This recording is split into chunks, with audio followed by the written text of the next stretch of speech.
A CNN entrevista nesta quinta-feira, 19 de janeiro, o Procurador-Geral da República, Antônio Augusto Brandão de Aras, Procurador-Geral da República. Agradeço a entrevista nesse momento, principalmente no momento que a gente está vivendo. E, enfim, obrigado pela entrevista. Cumprimento a você, Theo, e a todos os telespectadores. E nesse evento podemos trazer algumas informações relevantes para o Brasil e para o desempenho da nossa gestão, que envolve muitos segmentos de interesse nacional.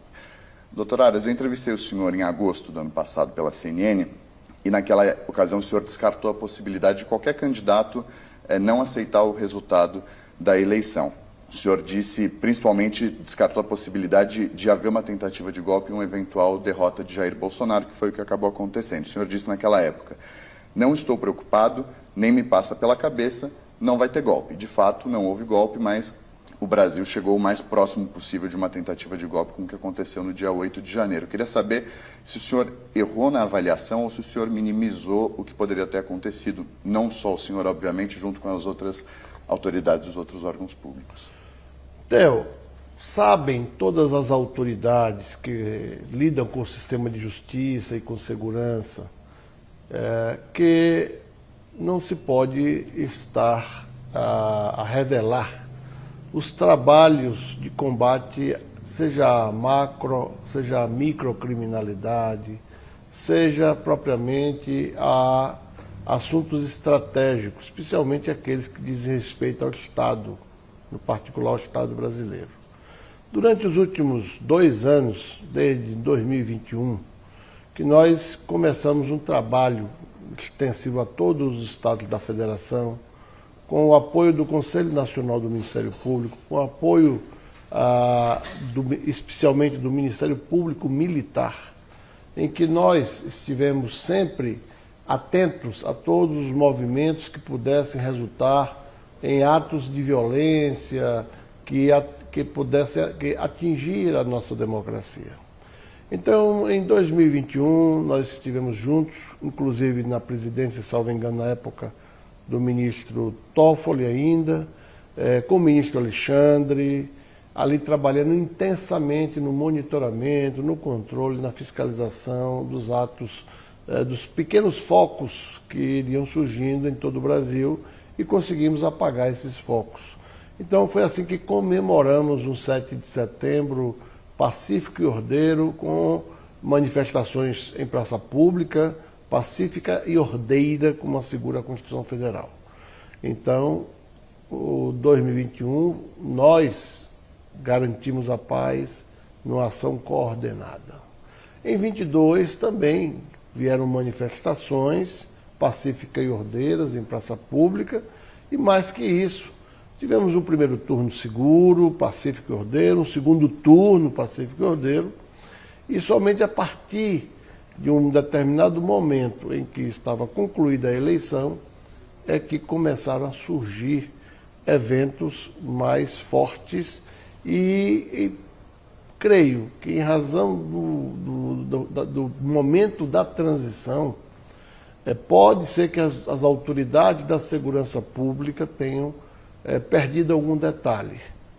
Nós, do Ministério Público, tínhamos por certo que aquele monitoramento de 21 e 22, que foi um sucesso absoluto, trabalho entre o Procurador-Geral, o Conselho Nacional do Ministério Público, o Ministério Público Brasileiro, o Poder Judiciário, o Supremo Tribunal Federal, os comandantes gerais das PMs do Brasil, a Polícia Federal, enfim, os órgãos de inteligência, nós mantivemos o nosso equilíbrio nacional de paz e ordem. Mas o que aconteceu agora, então? Olha, na verdade, se as autoridades competentes tivessem conhecimento, ou tendo conhecimento, tivessem dado a credibilidade a eventuais informações que nunca nos chegaram ao conhecimento, teriam tomado as providências cabíveis para, ao menos, proteção do patrimônio público.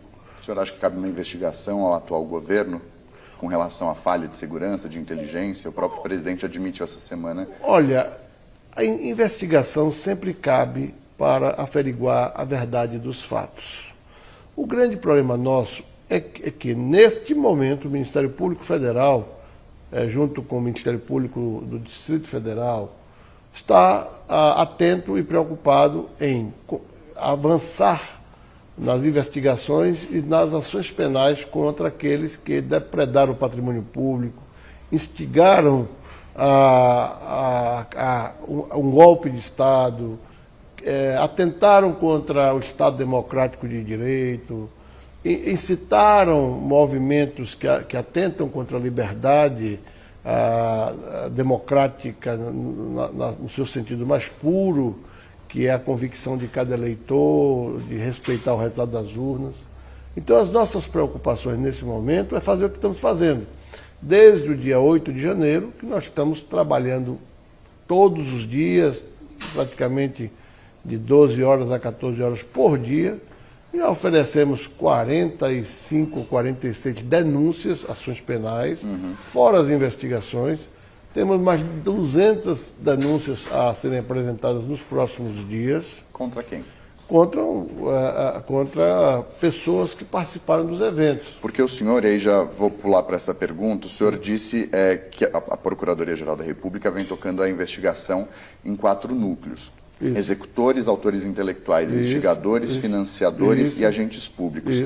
45, 46 já foram apresentadas denúncias, inquéritos também foram abertos no Supremo a pedido da Procuradoria-Geral da República. O que a gente pode esperar nos próximos dias com relação a agentes públicos e também financiadores? Porque a gente está vendo que nessa primeira leva também... Nós já requeremos o inquérito contra o governador Ibanez, contra o ex-ministro Anderson Torres e o vice-secretário de Segurança Pública do Estado. E o ex-comandante-geral da PM. E o ex-comandante. Quer dizer, essas autoridades já estão respondendo ao inquérito policial. Outras autoridades federais, do Planalto e de outros entes que estão ligados à segurança do Planalto, nós precisamos ainda avançar nas investigações. Nós temos que ter responsabilidade. Ainda está incipiente com relação a isso? Não é que está incipiente, nós estamos apurando a responsabilidade. Nós não podemos chegar aqui e fazer acusações ao GSI, ou à ABIN, ou às Forças Armadas. Nós sabemos que movimentos sociais envolvem questões altamente complexas. Nós sabemos que isso ocorre em todo o mundo. O Brasil não é diferente. Nós temos, muitas vezes, um momento como o do 8 de janeiro, que pode refletir no futuro ainda distante e ser apenas um momento em que a semente do mal foi depositada. Nós temos que ter lembranças da história. A história, especialmente a brasileira, nos revela que em 56 tivemos Jacareacanga, aqui lá no Pará. Tivemos 3 anos depois, em 59, a Aragarças, em Goiás, Juscelino Kubitschek anistiou os militares da Aeronáutica e do Exército que participaram daqueles 2 movimentos. Mas 5 anos depois tivemos 64. Então é preciso compreender que o movimento democrático não se combate fogo com fogo. O fogo que combate o fogo é aquele fogo dos bombeiros daqui do Planalto Central, mas não da capital da República, em que os bombeiros, que são experts em incêndios, aproveitam o vento para que o vento jogue um fogo contra o fogo e apague o outro fogo. Doutor Aras, a PGR foi criticada nos primeiros momentos, nos primeiros dias, tanto internamente, que já é natural por conta da oposição que tem aqui dentro, quanto externamente por uma suposta demora em tomar providências contra esses criminosos. Em um primeiro momento, até a Advocacia Geral da União, que não tem essa atribuição, pediu a prisão dos envolvidos. O senhor, depois, na sequência, criou, isso que veio a público, obviamente, criou o Grupo Estratégico de Combate aos Atos Antidemocráticos. A PGR fez, nos últimos dias, muitos pedidos de abertura de investigação e apresentou denúncias ao Supremo Tribunal Federal contra esses criminosos que atentaram contra a democracia. E agora há, na avaliação desses críticos, uma celeridade em relação ao que foi visto nos primeiros dias. houve uma mudança na postura da PGR e o que justifica essa mudança? Não há nenhuma mudança da nossa postura da PGR. Os colegas são os mesmos. São as mesmas pessoas, os mesmos subprocuradores gerais, os mesmos membros, os mesmos servidores que atuam em conjunto. A minha gestão ela é, acima de tudo, compartilhada.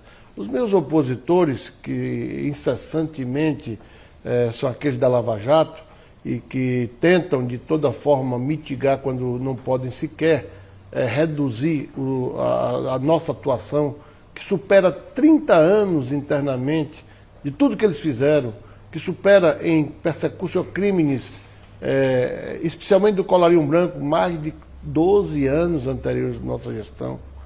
Eles não conseguem demonstrar porque é que eles não fizeram melhor. E mais, a comunidade que passa pelo crivo deste Ministério Público sabe que aqui as ações são responsáveis.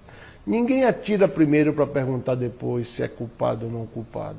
Aqui nós cumprimos a Constituição e as leis. O senhor se defende então dessas acusações, dessas críticas com cautela? Nós agimos sempre, mas sempre dentro da prudência jurídica que se recomenda ao Ministério Público e também ao Poder Judiciário. Historicamente, a polícia tem sempre várias linhas de investigação, cuja imprensa explora essas linhas de investigação. Ao Ministério Público, à magistratura, não é dado esse tipo de, digamos, de revelação estratégica, porque isso prejudica as investigações, até porque o artigo 20 do Código da Lei Penal proíbe, que diz que os inquéritos são sigilosos. As ações penais dependem, mas os inquéritos são de regra sigilosos, não obstante haja o entendimento do Supremo de que não há mais o sigilo desse artigo 20, mas que seja quebrado o sigilo pelo Judiciário, não pelos membros do Ministério Público. Mas é importante também dizer, Theo, que essa prudência com que nós agimos é inerente ao devido processo legal, cujo atributo substancial é proporcionalidade, razoabilidade, adequação. Ou seja, a temeridade, a vulgaridade, o escândalo, isso atenta contra o devido processo legal, material e formal. Tantos casos nós já vimos de erros judiciários e mais ainda da imprensa. E eu não vou citar nenhum erro da imprensa porque nós todos conhecemos a escola base. Mas tem muitos outros, por conta do assodamento de alguns, que não cabe ao Ministério Público nem ao Judiciário fazê-lo. Nós nos submetemos a uma lei orgânica. Essa lei orgânica tem conteúdo ético de conduta. E é por isso que nós fizemos mais que todas as gestões anteriores e temos objetivamente como provar, inclusive na Amazônia, na sala onde você se encontra, e que não há como explicar pelos meus opositores, porque nenhum deles fez. Ou melhor, porque nenhum governo fez. Doutor, há um entendimento de uma parcela dos operadores do direito de que inquéritos que tramitam no Supremo, como dos atos antidemocráticos, depois das milícias digitais, eram necessários por uma suposta inação da Procuradoria-Geral da República em investigar o embrião desses atos golpistas. A PGR errou ao não ter agido lá atrás de maneira mais incisiva para cortar pela raiz? Olha, eu já expliquei desde que tomei posse. Porque eu digo, essas movimentações saíram das redes sociais, saíram do papel e a gente viu o que aconteceu no dia 8 de janeiro. Theo, eu acho que tem alguém saudosista por não ter havido um golpe. Parece que tem saudosismo. Imagine você, nós da PGR com o CNMP, com os MPs, com o Supremo Tribunal Federal, com o ministro Toffoli, com o ministro Fux, com o ministro Alexandre, nós mantivemos a ordem, a paz social durante 3 anos. E com este evento do dia 8 de janeiro, nós pudemos apagar o trabalho que fizemos de controle, monitoração, fiscalização dos 3 anos anteriores. Nós temos que dar graças a Deus que os 3 anos evitaram um mal maior. Nós tivemos nenhuma morte no dia 8 de janeiro. E é isso que nós temos que comemorar, porque as forças populares das massas, elas não se contêm, como eu acabei de dar o exemplo aqui da metáfora do incêndio. Elas não se contêm simplesmente jogando força contra força, fogo contra fogo, até porque é um risco sempre possível do vento mudar de direção. E nós não podemos tratar de questões sociais relevantes, graves e perigosas para o Estado Democrático de Direito, como se trata de assuntos de banalidade, de combate à microcriminalidade. A questão da defesa do Estado Democrático de Direito é um dever de todo brasileiro, e eu diria de todas as nações contemporâneas, embora nem todas tenham um Estado Democrático de Direito, e mais, é um dever de todos nós velar pela paz social. A democracia é o único regime possível. Não temos outro regime possível, só esse. Mas esse passa pelas urnas e o processo eleitoral, como tenho dito, ele tem fases. Uma vez proclamado o resultado, uma vez diplomados os eleitos, daqui a 4 anos depois, nós voltamos a discutir o assunto, mas temos que respeitar o resultado das urnas. A última vez que a gente conversou aqui na CNN, o senhor disse, em agosto, que havia zero risco de Jair Bolsonaro não aceitar o resultado das eleições. Aí o senhor afirmou que os discursos dele eram meras retóricas. E o senhor bate sempre nessa tecla da importância de separar o discurso político do discurso jurídico, que é onde entra a atuação do senhor e da equipe do senhor no Supremo e em demais tribunais. O senhor disse, meras lucubrações não correspondem a nenhum crime. Na sexta-feira, a pedido da Procuradoria-Geral da República, o ex-presidente Jair Bolsonaro passou a ser investigado no Supremo Tribunal Federal pelo que aconteceu no dia 8 de janeiro. O que mudou? O que muda é o fato de nós termos um evento concreto que, embora esta concretude não se dirija diretamente ao presidente, ao ex-presidente, apenas se apresenta no contexto dos demais fatos. Discurso de qualquer natureza precisa ser interpretado no ambiente em que se faz e no contexto em que ocorre. Nós não podemos esquecer que, se fôssemos criminalizar a política como foi criminalizado pela Lava Jato e por segmento do Poder Judiciário, há algum tempo atrás, nós teríamos que também criminalizar toda a sátira que vem desde os gregos.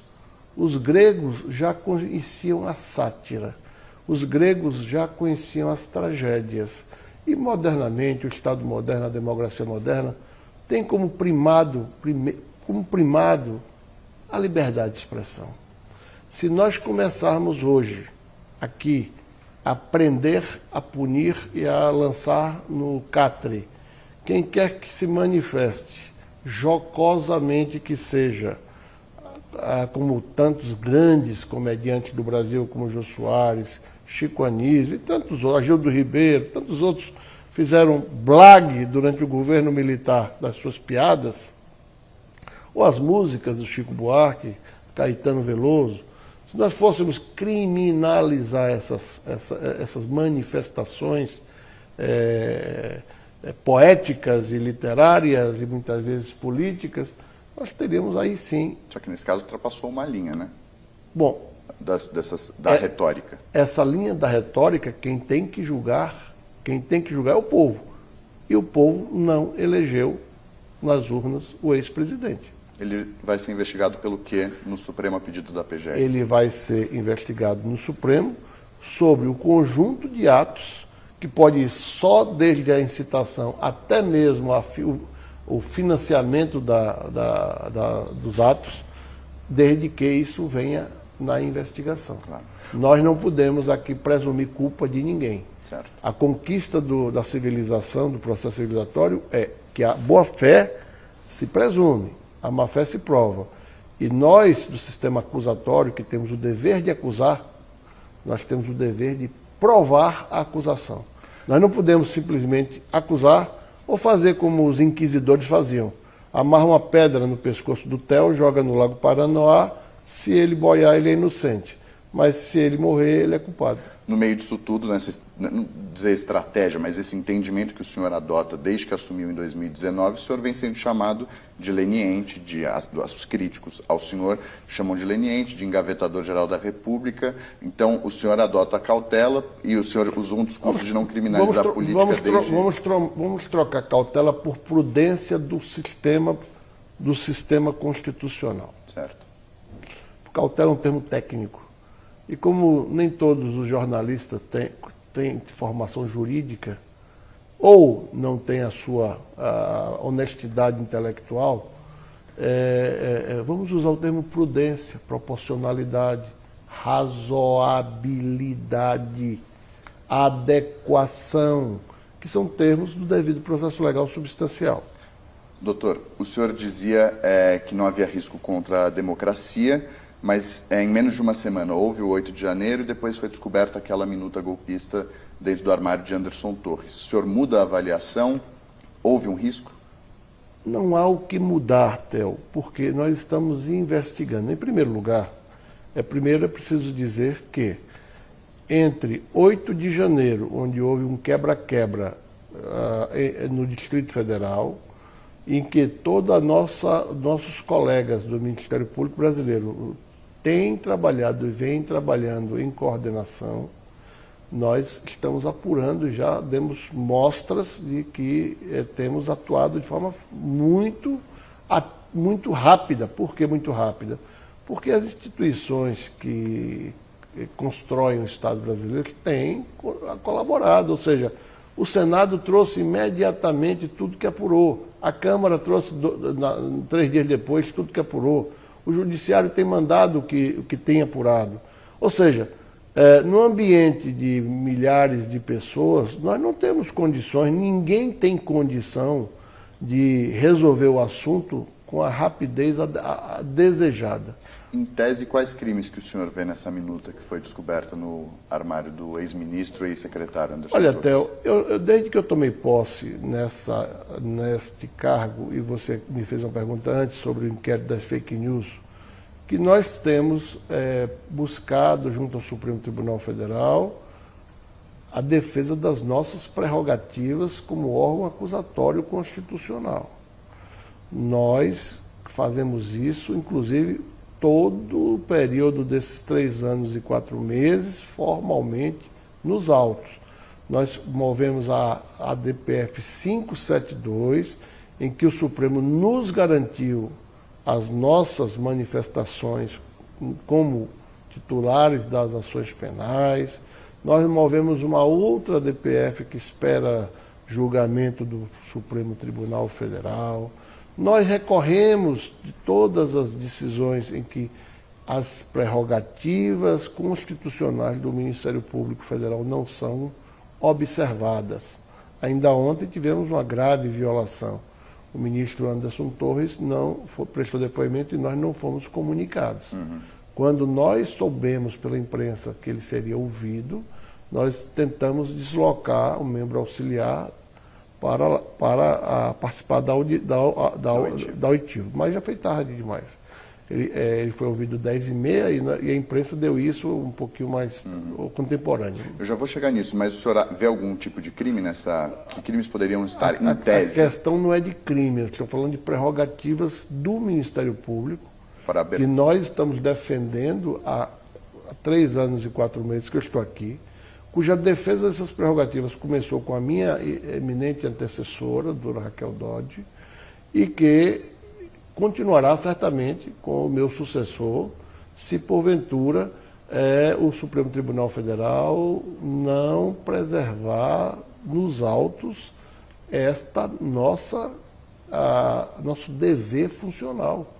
As prerrogativas do Ministério Público e de qualquer carreira de Estado não são postas em favor do membro, são postas em favor da instituição e dos cidadãos. Eu mencionei a minuta, não a oitiva, porque a minuta é aquela que prevê um estado de defesa no Tribunal Superior Eleitoral. Aquela minuta de que você fala nunca veio ao conhecimento desta casa. Mas já tramita no TSE, onde o senhor é o chefe do Ministério Público Eleitoral e é representado pelo Dr. Gonê. Paulo Gustavo Gonê, mas nós não tomamos conhecimento desta minuta.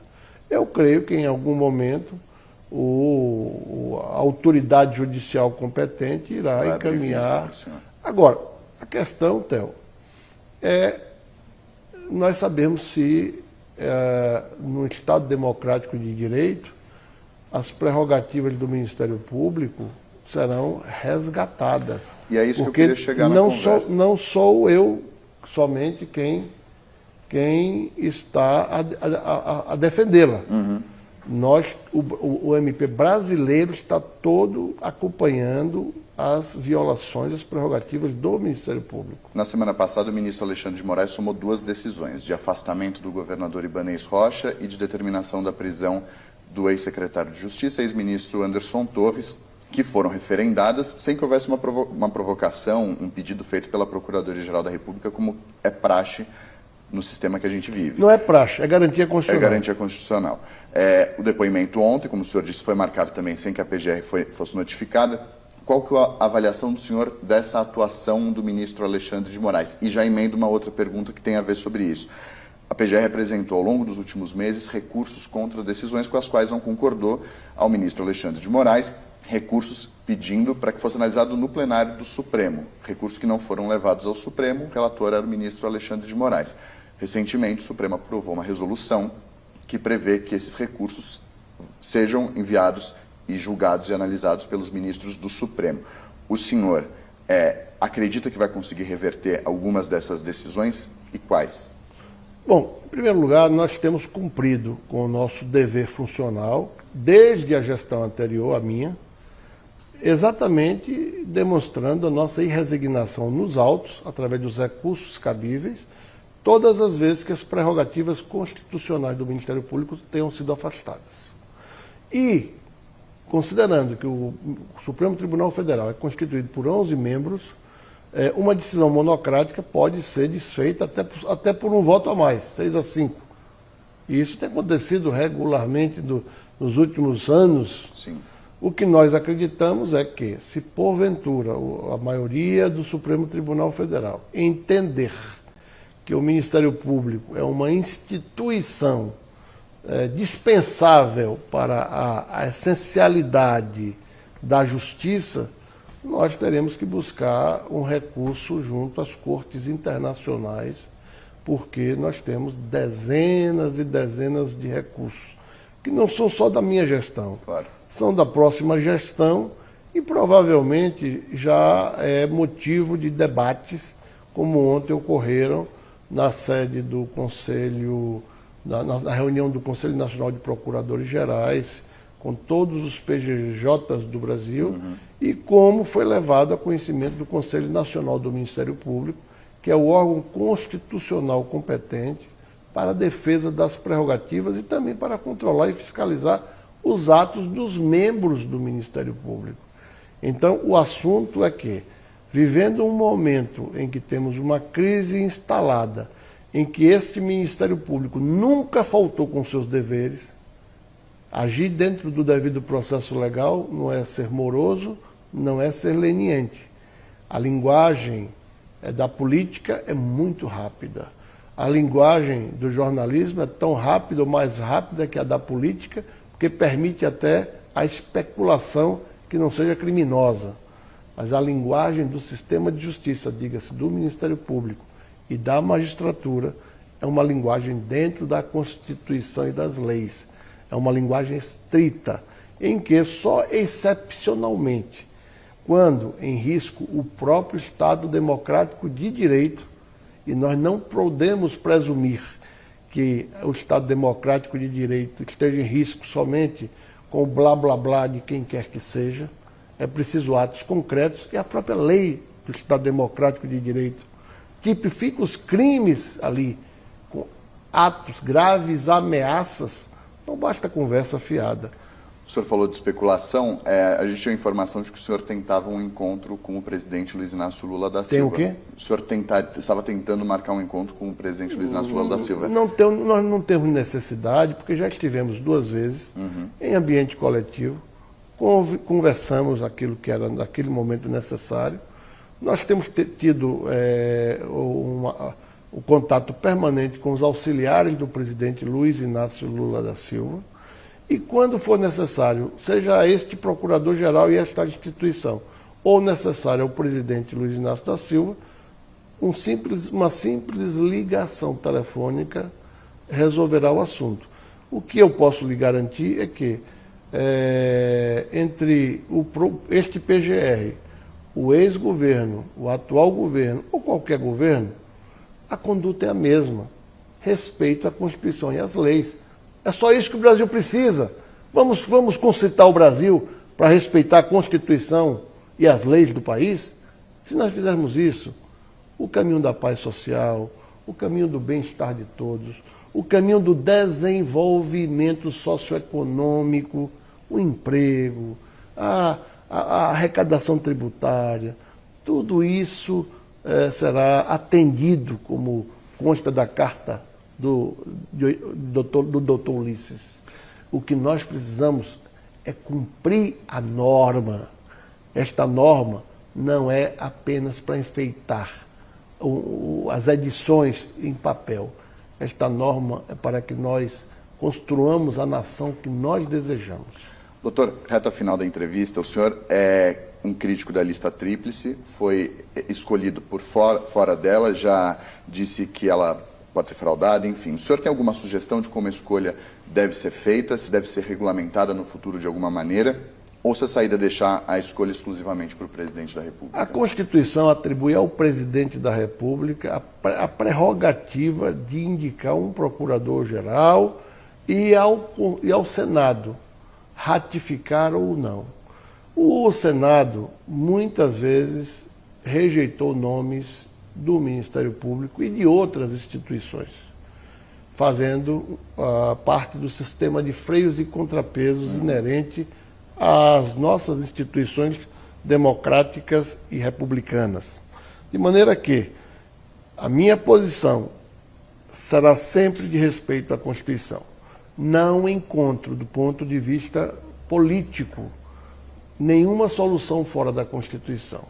Não encontro fora das condutas morais solução que não seja, além da Constituição, aquelas que se encontram nos cânones sagrados da nossa civilização. Em agosto, o senhor disse que não pleiteava mais 4 anos, mais do que 4 anos à frente da Procuradoria-Geral da República. O senhor mudou de ideia ou não?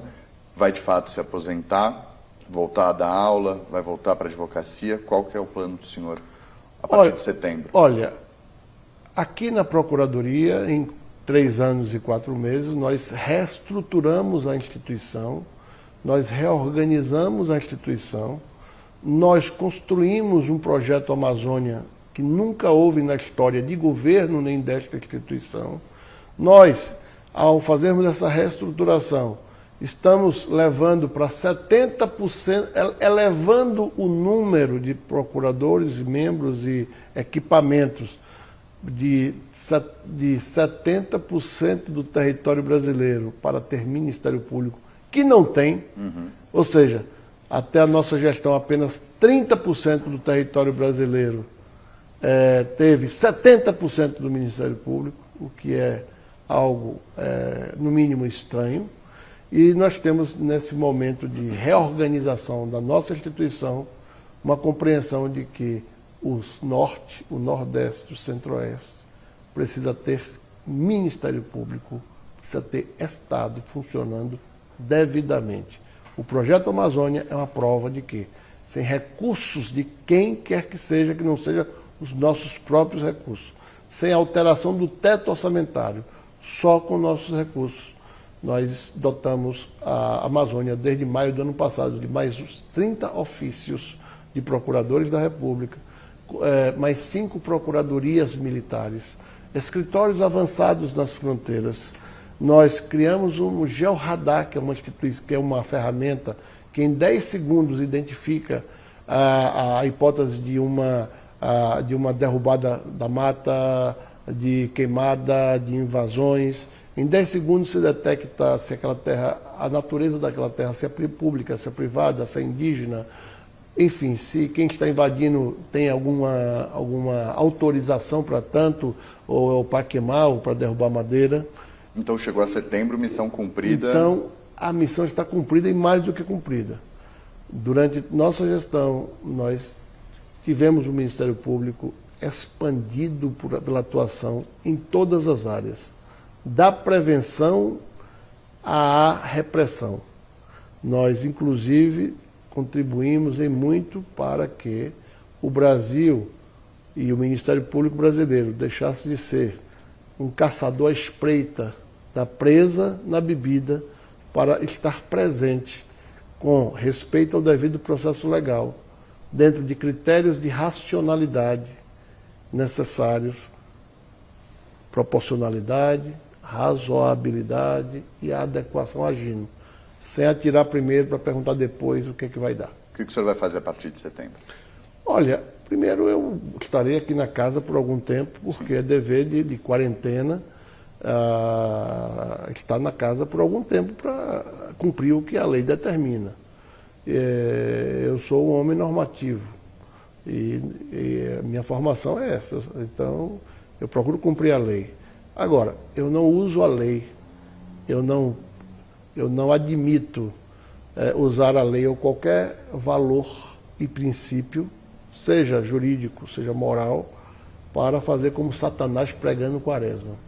Eu costumo cumprir a lei, cobrar a prática da lei e fazer da lei aquilo que os gregos nos ensinaram, buscar o justo. A ideia é voltar da aula, voltar para a advocacia? Mas o que é o justo, Theo? É o que não é mais, nem é menos. E o que é? Está fazendo tudo que fiz ao longo de uma vida de 43 anos de carreira jurídica. Iria para uma nova gestão? Não. A nova gestão deve ser da minha vida privada, com a minha família, com os meus amigos, com todos que eu deixei de conviver nos últimos anos, que é extremamente oneroso para mim e para os meus. Mas eu posso lhe garantir o seguinte: temos colegas prontos, que conhecem a instituição, que já deram provas de que conhecem não só a instituição, mas a instituição no cenário nacional, interagindo com as demais instituições, que estão preparados para dar sequência ao trabalho que nós iniciamos. O senhor vai indicar algum nome ao presidente Lula? O presidente Lula é o senhor da indicação. O presidente Lula, quem quer que ele indique, haverá de ser apoiado pelos demais membros da casa. A democracia impõe que tenhamos um só presidente, que é atualmente o presidente da República, que é o Lula, que é o presidente de todos os brasileiros.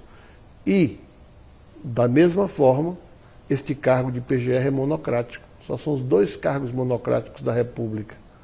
Os demais, de regra, são colegiados. 2 últimas perguntas. O senhor foi, de fato, sondado para ir para o Supremo Tribunal Federal pelo ex-presidente Jair Bolsonaro? Esse tema nunca foi tratado, Sérgio. Eu digo isso desde que o presidente, num momento de generosidade pública, aventou uma hipótese remotíssima, de me indicar um PGR à terceira vaga. Convenhamos, Theo, nunca houve, nem naquela época, nem ainda hoje há uma terceira vaga. Eu sempre disse aos meus colegas, inclusive na sabatina, quando me questionaram, que a incompatibilidade entre um cargo de procurador-geral e a possibilidade de ser indicado ao Supremo só foi superada por Sepúlveda Pertence num momento ímpar do Brasil, que foi o momento da redemocratização. E disse desde sempre, muito antes de ser PGR, quem quer ser PGR não pode sonhar com uma cadeira do Supremo Tribunal Federal. Aqui as atividades são sempre muito onerosas pelo grau de conflituosidade que demanda do PGR para o bem da instituição e para o bem do Brasil, sempre a ação dentro do devido processo legal. Sempre com proporcionalidade, razoabilidade, adequação e respeito à forma da lei. Fora disso, fora da lei, como dizia Rui, não há salvação. A gente está a 8 meses do fim da gestão. Fazendo um balanço agora, o senhor se arrepende de alguma medida tomada ou de ter deixado de tomar alguma medida, alguma ação, algum pedido de investigação ou de denúncia? Não, pelo contrário. Eu me sinto tranquilo em saber que durante todo este período eu estive conversando, dialogando com todos os colegas e autoridades da República que se dispuseram a cumprir o instrumento mais eficaz em busca do consenso social, que é o diálogo e a integração desse diálogo. E dessa forma, eu creio que muito da sociedade brasileira e das autoridades do passado e também do presente sabem que este Procurador-Geral da República nunca atuou de forma irresponsável. O senhor ainda se sente incompreendido? O senhor disse que a justiça, o futuro ia fazer justiça ao senhor. Eu não acho nem que o futuro, eu acho que o presente já está fazendo justiça, porque o presente já revela que, salvo aqueles que, questões de caráter ou mesmo de ignorância, não querem enxergar o óbvio, a paz social depende do cumprimento de uma ordem jurídica. E essa ordem jurídica fez ao longo do nosso processo civilizatório, oriental e ocidental, algo magnífico, que é manter a vida em sociedade. Desde a Pax Mongólica à Pax Romana, é a Constituição que preserva a paz entre os povos. Obrigado, doutor Aras. Muito obrigado a você, Theo, e os meus cumprimentos a todos.